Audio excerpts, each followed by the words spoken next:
sini nih. Tapi apakah ada hubungannya Bang dengan waktu itu kan katanya PKS akan mengusung Anies Baswedan dan Nah, Pak Ahmad Saiku sampai akhirnya itu tidak terjadi. Pak Ahmad Saiku di Jawa Barat begitu dan mereka PKS akhirnya mendukung Ridwan Kamil susun. Nah, maksudnya apakah mungkin pemilih PKS ini ada rasa akhirnya ini kok PKS begini ya, ya yang membuat mereka akhirnya yaudah deh kita coba pilih yang lain begitu. Ada faktor itu tidak?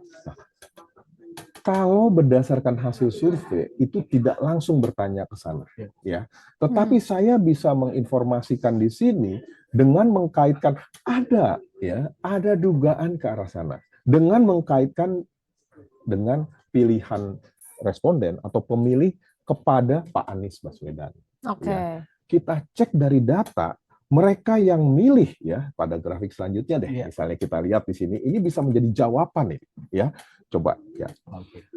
Dari tahun 2017 ini kita ditanya pilihannya di dalam pilkada siapa?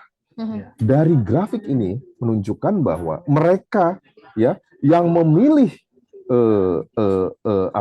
pemilih Pak Anies ya, kita lihat di sini kita bandingkan antara pemilih Pak Basuki Cahayapurnama dan Jarot dengan yang Anies Baswedan dengan Pak Sandiaga Uno. Ya, kita cek dulu dari Pak Anies Baswedan karena berkaitan dengan PKS tadi. Kita lihat dari survei ini menunjukkan dari 100% pemilih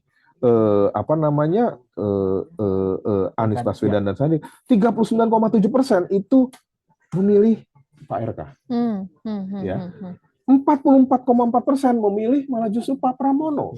Jadi para pemilih Anies, walaupun dia itu adalah sebenarnya lebih dekat kepada PKS, kenapa begitu akan saya detailkan lagi, tapi kali ini lebih cenderung memilihnya ke Pak Pramono. Walaupun ya tidak terlalu signifikan ya perbedaan yang berbeda, tetap berbeda, terkonsentrasi. Tapi bandingkan dengan 39,7% yang memilih Pak RK maupun Pak Suswono. Nah, artinya kalau dilihat pemilih Anies ini terbelah, terbelah. Dan kalau kita lihat terbelah, siapa yang terbelah ini? Kita kawinkan dengan tadi pemilih PKS, yang memang terbelah juga. Ya, kenapa begitu? Coba kita cek pemilih Pak Anies. Saya menghitung nih. Pemilih Pak Anies itu sebenarnya berapa persen sih di Jakarta selama pilkada maupun pemilu nasional? Kami sudah mengutak-atik angka bahwa pemilih Pak Anies yang loyal itu ada 41% di Jakarta. Di Jakarta. Ini captive nih, captive voternya Pak Anies. Jadi besar 40% itu, 41%. Nah, sekarang kalau kita lihat dari yang 40%, 41% itu, sebenarnya separuhnya itu adalah pemilih PKS. Jadi dari 100% pemilihnya Pak Anies yang 40% di Jakarta tadi, itu 50%-nya atau 25%-nya pemilih PKS. Bayangkan. Besar kan?